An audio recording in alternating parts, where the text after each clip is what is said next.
cuando les preguntamos a dónde acude o con quién se remite cuando están denunciando, pues primero no tienen credibilidad en la institucionalidad como el comisionado, no lo sienten cercano o desconocen de que existe y por lo tanto mejor buscan una profesora o un profesor de su confianza donde lo puedan, casi siempre docentes, mujeres, luego algún familiar, compañeras, pero muchas no se atreven a denunciar porque sienten que no les van a proteger, que más bien la van a revictimizar. Y bueno, la Cátedra de Estudios de la Mujer, en su estudio del 2017, que era lo que les decía, veíamos que identificar la violencia es muy difícil y por eso al principio en las encuestas te dice más del 60% que no recibe violencia, pero cuando tú le haces las entrevistas en grupos focales, ahí sí ya empiezan, eso era violencia y empiezan a salir más arriba los números. Según el reglamento, las denuncias solo se deben de poner en el comisionado, pero como no hay credibilidad, siguen insistiendo en acudir a estudios de la mujer y nosotros lo que hacemos es el acompañamiento y seguimiento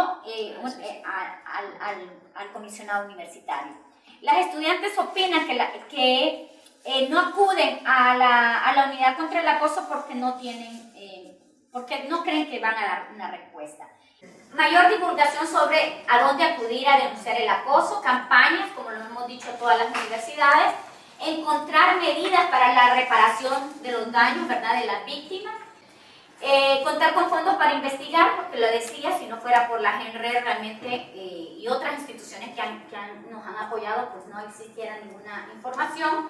Y los docentes y estudiantes deben recibir cursos, que reciba la charla, no de una hora, sino que a lo largo del periodo. Y la falta de fondos, como lo decía, institucional, para investigar, está ahí y se ha superado gracias a las alianzas con la GENRE, Universidad de Sevilla. Esto nos ha permitido que logremos visibilizar, porque estos estudios han llegado a las autoridades, ¿verdad? Gracias al estudio de protocolos.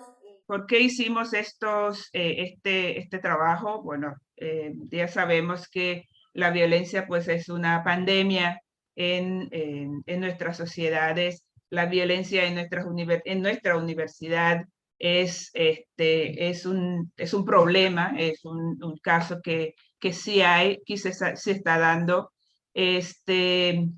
Hay evidencia de que si se está dando, pues también casi no hay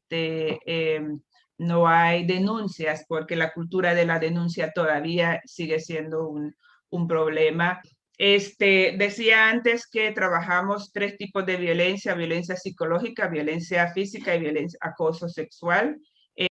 Este es el universo de estudio que hicimos. El universo son la cantidad de estudiantes que hay en 3 recintos.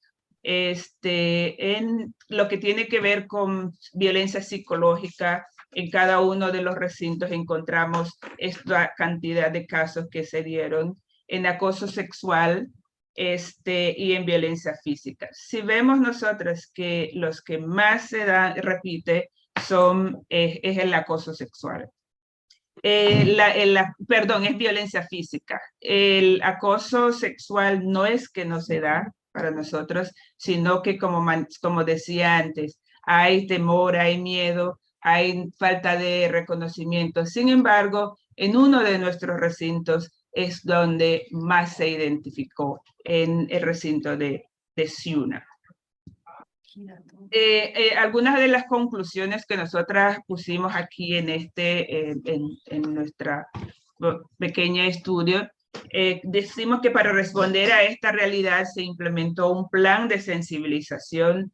Estos resultados fueron presentados en el Consejo Universitario y el Consejo Universitario sacó un acuerdo de que teníamos que hacer procesos de sensibilización con docentes, estudiantes y personal administrativo.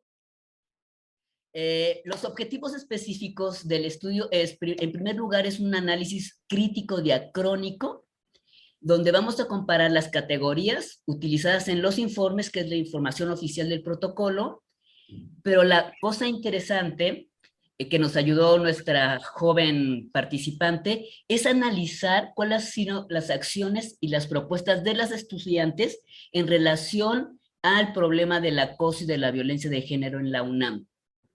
Y en tercer lugar, hacer un análisis cuidadoso en relación en qué es lo que pasa con el protocolo, qué es lo que pasa con el movimiento estudiantil y cuáles fueron las respuestas institucionales de la universidad. Conclusiones. La violencia de género, en primer lugar, contra las mujeres es un fenómeno complejo y multideterminado. Esto quiere decir que para avanzar hacia su erradicación tenemos que contar con equipos transdisciplinarios como este que hicimos nosotros. Las universidades y la UNAM son el espejo y el reflejo de la sociedad. Pero justamente la universidad es el espacio privilegiado para reflexionar y crear nuevas formas relacionales más allá de las políticas exogenéricas. Y esto se puede hacer a través de tener diagnósticos precisos de la violencia.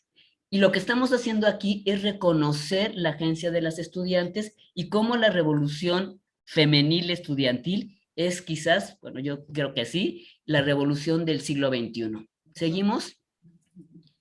Lo que estamos haciendo es proporcionar a partir de estos estudios, promover insumos para seguir desarrollando acciones de prevención y de capacitación para todas las poblaciones universitarias, para los estudiantes, los académicos, los funcionarios y los trabajadores. Y lo que queremos también es, a partir de estos datos, mejorar el proceso de atención y formular categorías más funcionales y apegadas a la UNAM o a lo que pasa en las universidades para promover una clasificación de la violencia de género a partir del contexto específico de nosotros. Seguimos, y ya es la última, lo juro.